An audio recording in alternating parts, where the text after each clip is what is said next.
Bapak Ibu yang Allah muliakan, kita masih di dalam bab Adabu At-Tariq, yaitu adab-adab yang berkenaan tentang jalanan, ya, atau adab ketika kita berada di jalan.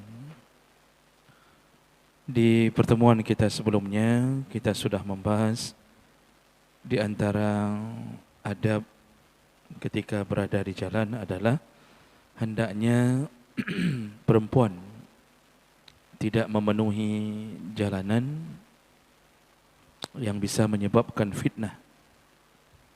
Dan di antaranya yaitu terjadinya percampuran antara laki-laki dan perempuan atau ikhtilat. Kita sudah bacakan dalilnya bahawa Rasulullah sallallahu alaihi wasallam ketika keluar dari masjid dan melihat jamaah laki-laki bercampur di jalanan dengan jemaah perempuan, langsung Rasulullah menegur dan mengatakan kepada perempuan untuk berjalan di samping jalan, jangan bergabung dengan laki-laki. Dan semenjak itu perempuan-perempuan di masa Nabi kalau berjalan mereka memepetkan dirinya ke samping-samping jalan sampai perawi hadis mengatakan seakan-akan pakaian mereka lengket dengan tembok-tembok di samping jalan. Begitu mereka menjaga diri dari fitnah. Dan ini kita bahas panjang lebar di minggu yang lalu. Tapi hari ini sungguh umat Muhammad memenuhi jalanan laki-laki dan perempuan. Apalagi tadi malam minggu, Masya Allah, samping-samping jalan laki perempuan berikhtilat seperti tidak pernah mengenal agamanya. Yang paling besar tanggungjawabnya adalah orang tuanya. Orang tuanya. Walaupun ribuan kali diucapkan hari bapa, hari ibu dengan penuh ucapan-ucapan yang penuh dengan kasih sayang, tapi sebenarnya anak-anak hari ini lebih banyak menyiksa ayah ibunya di alam kubur dengan maksiat yang mereka lakukan. Maka jagalah istri, jagalah anak-anak gadis kita daripada melakukan maksiat dengan berkumpul-kumpul di jalanan. Kita tidak mampu untuk mengubah semua orang. Kita tidak mampu untuk memberi hidayah. Tapi paling kurang Allah sudah melihat kita ikut andil dalam mendakwahkan agama. Keberhasilan di tangan Allah. Nabi juga tidak dibebankan untuk berhasil. Wa ma 'alaika illal balagh. Tugasmu hanya menyampaikan. Dan semua hidayah datangnya dari Allah. Baik, kita lanjutkan.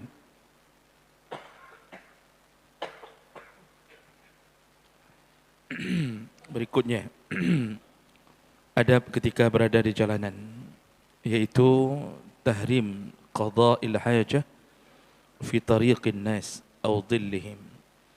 Haram hukumnya membuang kotoran di jalanan yang dilalui orang. Haram hukumnya membuang kotoran, baik buang air kecil maupun buang air besar di jalanan yang dilalui oleh manusia atau fi dhillihim, tempat manusia berteduh. Haram. Ini dosa besar dan orangnya terlaknat. Rasulullah sallallahu alaihi wasallam menyebutkan, ittaqu al-la'anain. Takutlah engkau atau bertakwalah engkau dari dua perbuatan yang terlaknat. Ada dua kelompok, dua golongan atau dua perkara yang menyebabkan laknat. Laknat itu menjauhkan dari rahmat. Kalau Allah sudah melaknat, maka Allah tidak memberikan rahmatnya. Jadi kasih sayang Allah tidak turun ke orang ini. Maka semua kehidupannya akan berjalan di dalam laknat Allah. Kalau dia tidak berusaha taubat, tidak berusaha untuk kembali, maka dia bisa mati dalam keadaan dilaknat Allah. Ya. Laknat itu dalam hadis yang lain, ketika diucapkan oleh seseorang bahasa laknat, maka laknat itu akan menuju ke langit. Lalu kemudian langit menolak kata-kata laknat dalam hadis Nabi, kerana langit tidak menerima kata-kata kotor. Lalu laknat itu akan menuju ke orang yang dilaknat. Kalau orang itu layak untuk dilaknat, kata Nabi, maka laknat itu tersimpan di dalam catatan amalnya. Kalau orang itu memang layak dilaknat. Tapi kalau orang itu tidak layak dilaknat, seperti yang melaknat orang jahat, yang dilaknat orang yang baik. Kalau laknat itu tidak layak jatuh ke dia, maka laknat itu kembali pada diri orang yang melaknat. Makanya orang yang suka caci maki, melaknat-laknat orang, padahal dia yang melakukan kejahatan, maka semua laknat yang keluar dari mulutnya dalam bentuk apapun, cacian apapun, maka akan kembali kepada dirinya. Ini yang menyebabkan orang yang suka melaknat hidupnya jauh dari rahmat Allah. Kalau kata orang tua di Aceh, orang melaknatnya papa. Papa itu jatuh miskin, tidak ada apa-apanya, sengsara. Mungkin orang tua kita tidak tahu dalilnya, tapi Rasulullah mengatakan ternyata banyak melaknat jatuh pada diri sendiri. Maka hati-hatilah dengan dilaknat orang. Karena dilaknat oleh orang, kalau itu layak, maka kita menjadi orang yang dilaknat oleh Allah. Karena ada malaikat pun kerjanya melaknat. Wa yal'anuhumul la'inun. Ada kelompok malaikat yang kalau dia melaknat, maka laknatnya didengar oleh Allah. Nah, makanya Rasulullah mengatakan ittaqu al-la'anain. Takutlah engkau atau bertakwalah engkau, jauhkan dirimu dari dua perbuatan terlaknat. Qalu wa man la'anain. Para sahabat bertanya, siapa yang kau maksud Tuhan? Apa yang kau maksud dengan dua perkara yang terlaknat ya Rasulullah?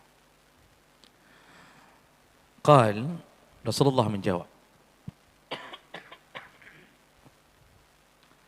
Yang pertama adalah allazi yakhalla fi tariqin nas, yaitu orang yang buang hajat di jalanan yang dilalui oleh manusia. Jadi getuh bak tempat urang menjajak. Jadi ini manusia terlaknat.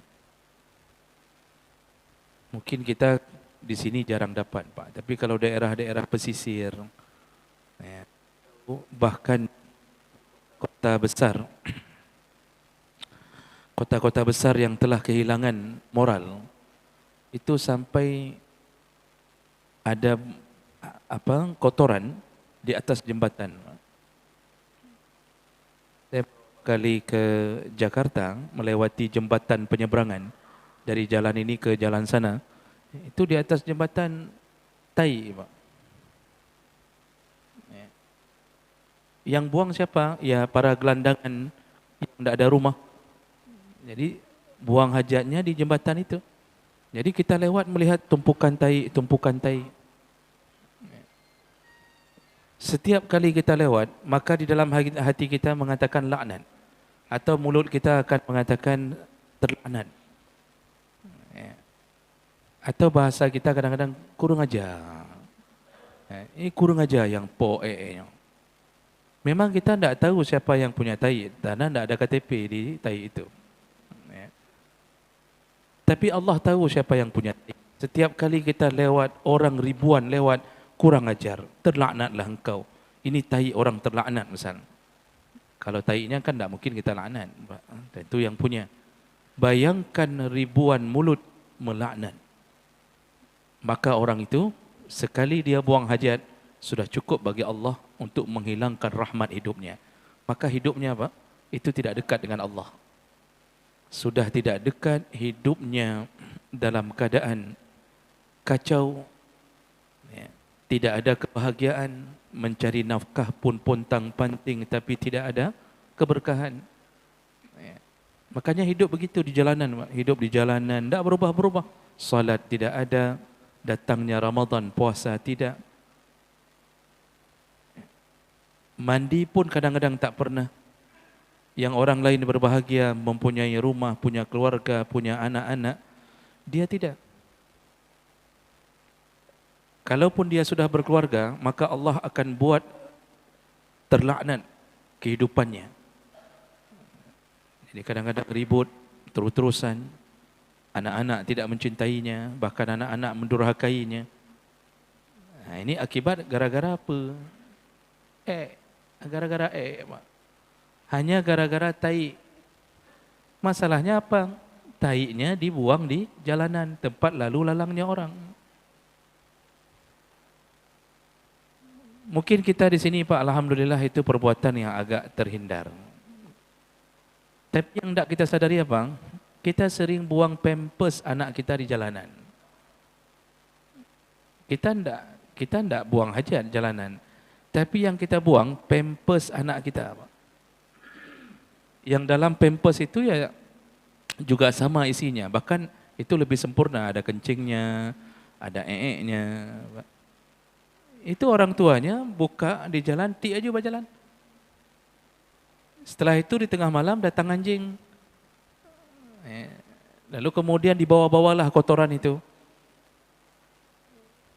Makanya orang yang begini tidak sadar, dia sudah tidur nyenyak, dia bisa makan enak di rumahnya, mungkin dia sudah bermimpi indah bersama istrinya, tapi dia tidak sadar malam itu pampers anaknya yang sengaja dia buang di jalan, ketika dibawa-bawa oleh binatang-binatang, maka dosa mengalir.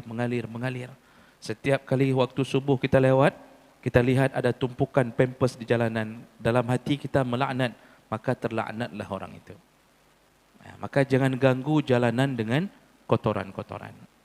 Ini orang pertama yang dilaknat oleh Allah dan Nabi SAW yang buang hajat di jalanan orang yang berlalu lalang. Audillihim, atau buang hajat di tempat mereka berteduh. Jadi perbuatan kedua, di tempat orang berteduh, bisa jadi di bawah pohon. Ketika dia mau parkir, transit sebentar, istirahat, waktu dilihat, udah ada taik kita.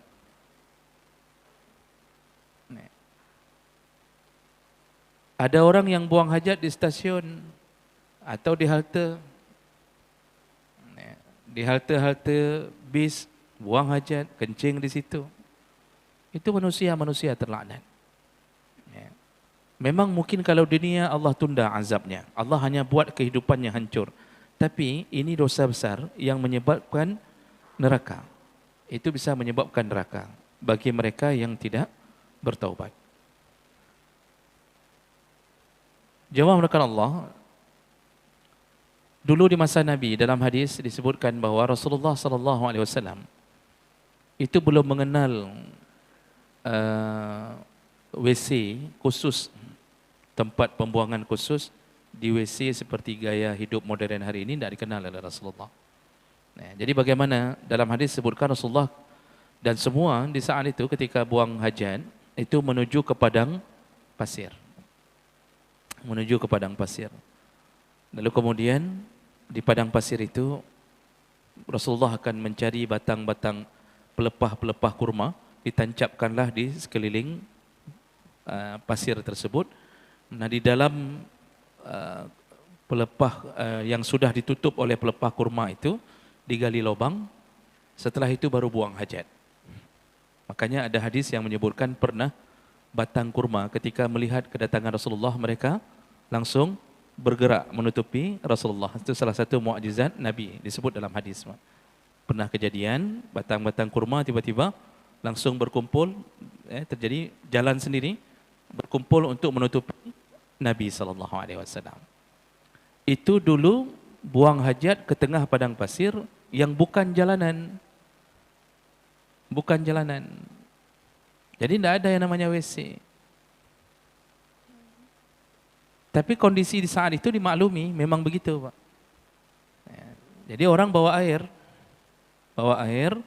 kemudian orang akan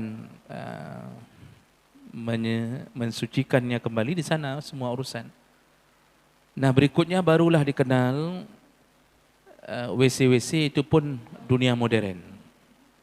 Ya, di dunia modern itu mulai dikenal WC. Cuma kita nenek-nenek kita saja dulu WC jauh dari rumah. Masa nenek kita itu, ini rumah, WC jauh dari rumah karena dianggap ini tempat kotoran. Sehingga orang kalau mau buang hajat itu bawa ember. Ya, bawa ember menuju ke belakang rumah. Makanya kadang-kadang kenapa dulu tahun-tahun 70-an itu malam dilarang makan banyak-banyak. Karena mamaknya tidak sanggup antar ke belakang untuk bawa air ke WC di tengah kegelapan malam. Nah, berikutnya berkembang lagi, itu WC makin mendekat ke rumah. Masih di belakang rumah, tapi langsung di likur rumah. Nah, jadi buka pintu rumah, belakang rumah WC, sudah mendekat. Lalu WC mengalami lagi perkembangan, pokoknya WC maju terus. Lalu kemudian mulai masuk ke dalam rumah, tapi masih berada di posisi di belakang. Maka rata-rata rumah orang dulu WC dalam dapur. Ini dapur belakang sana, di ujung rumah belakang WC. Itu orang dulu begitu buat WC. Nah, terus dia maju terus, dia terus merengsek ke depan, Pak. Pokoknya WC ini kayak Yamaha, Pak. Nah, dia terus ke depan. Nah, lalu kemudian pindah. WC hari ini Masya Allah pindah ke ruang tamu.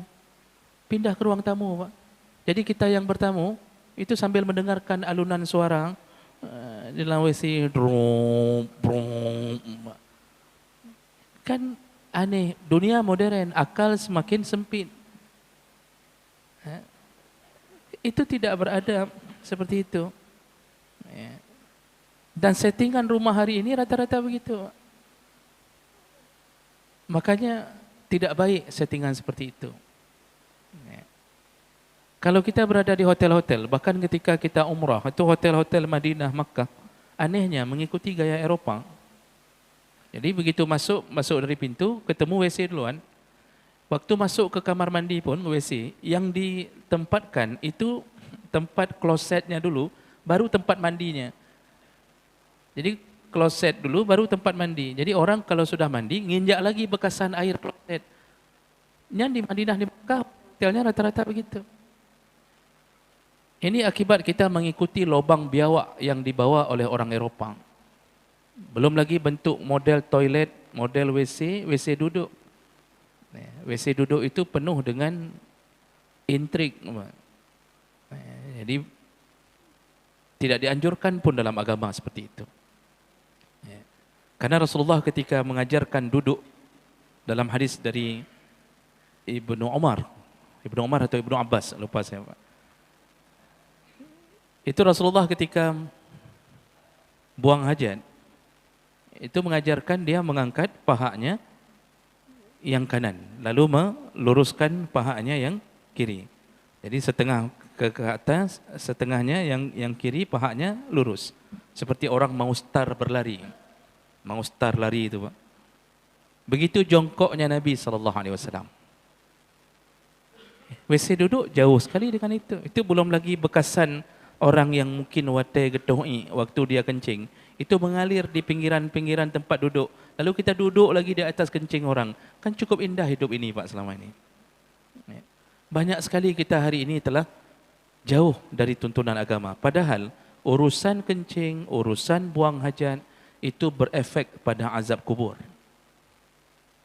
Orang yang tidak peduli dengan kotorannya, tidak cuci bersih, tidak cebok atau meremehkan urusan kotoran, masuk ke kamar mandi, tidak angkat kain tinggi, kadang-kadang celana cuma dilipat sampai ke betis, lalu gedohi pun langsung disemen yang bukan masuk ke dalam lubang, itu percikan kencing naik ke atas celana, lalu salatnya batal, tidak sah, tidak cukup syarat sah, lalu kemudian Dia akan menunggu datangnya azab kubur.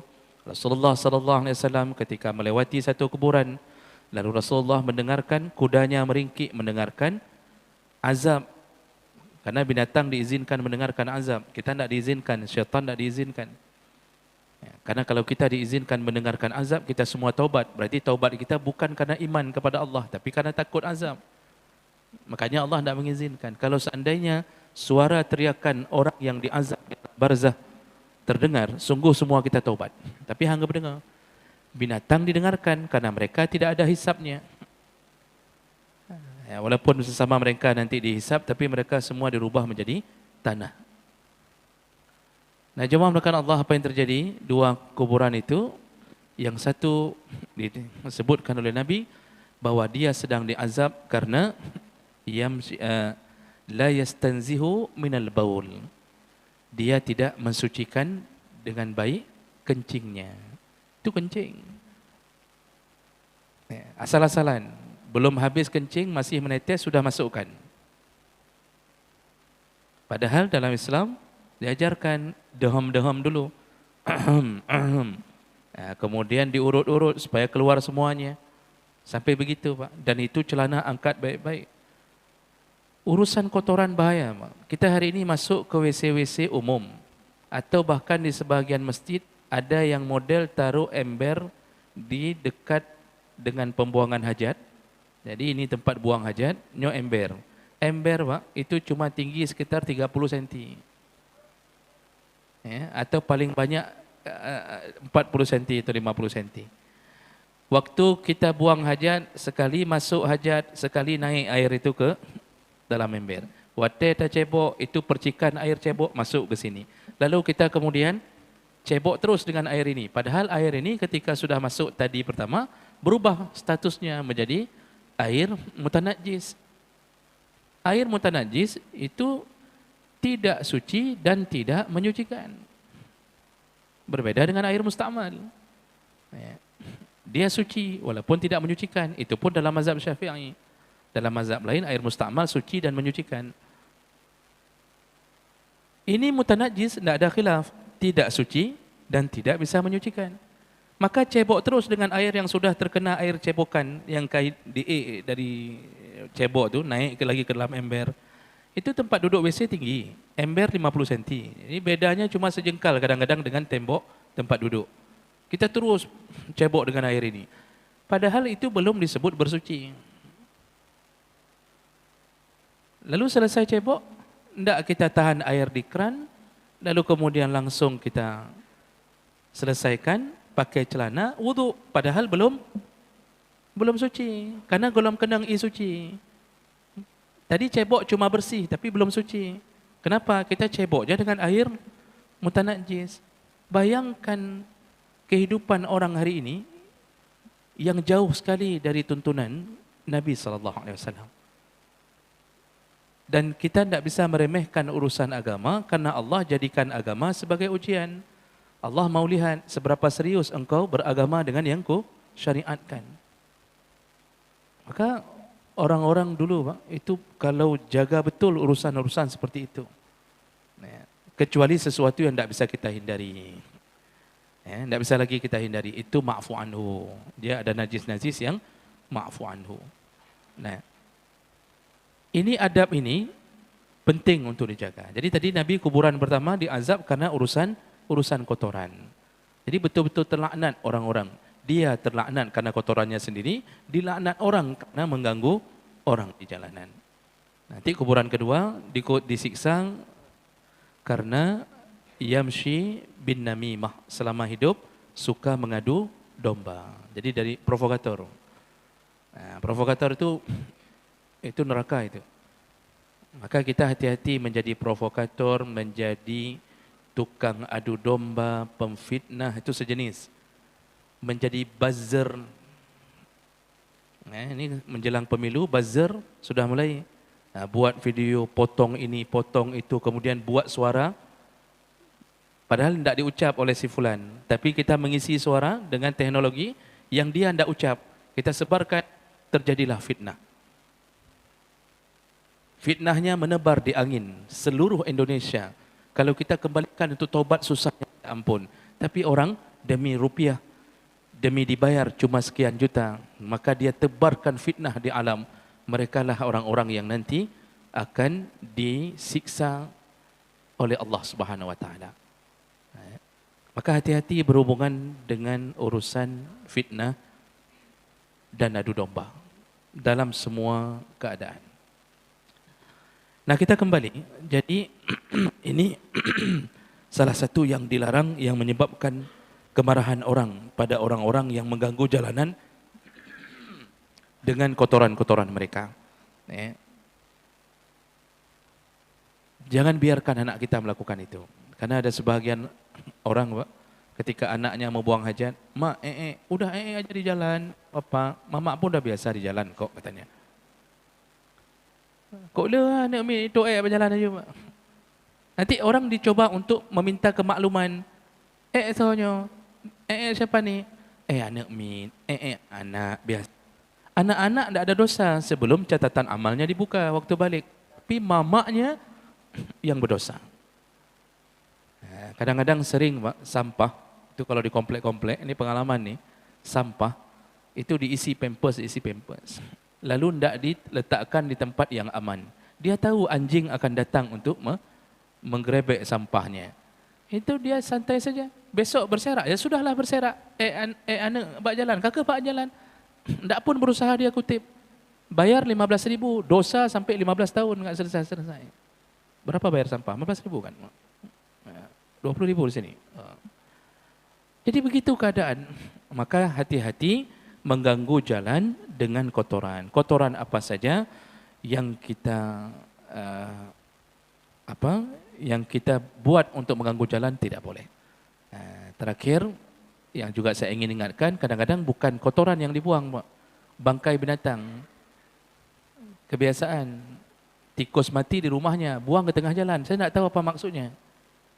Sampai hari ini, Pak, saya tidak tahu. Sering tikus mati di rumah, sudah dipukul di rumah, mati di rumah, itik berjalan. Entah ada pesugihan yang dia lakukan dengan tikus itu, saya tidak tahu. Sering sekali kita datang subuh, tikus di jalan. Tikusnya sudah mati.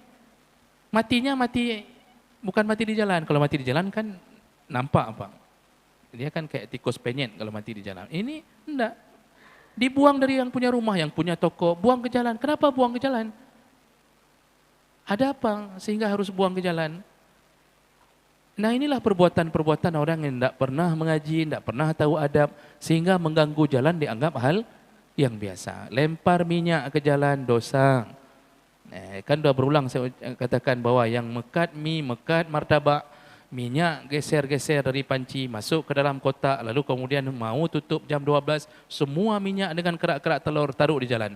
Tergelincir orang, berminyak orang, itu semuanya dosa. Memang laba malam itu dapat 200.000. Tapi Masya Allah terlaknat. Hidupnya terlaknat. 200.000, Pak, tidak berubah-berubah hidupnya. Nah, ini yang penting dijaga. Baik, saya berhenti di sini dulu. Ini masalah tentang hajat di jalanan tidak boleh. Silakan.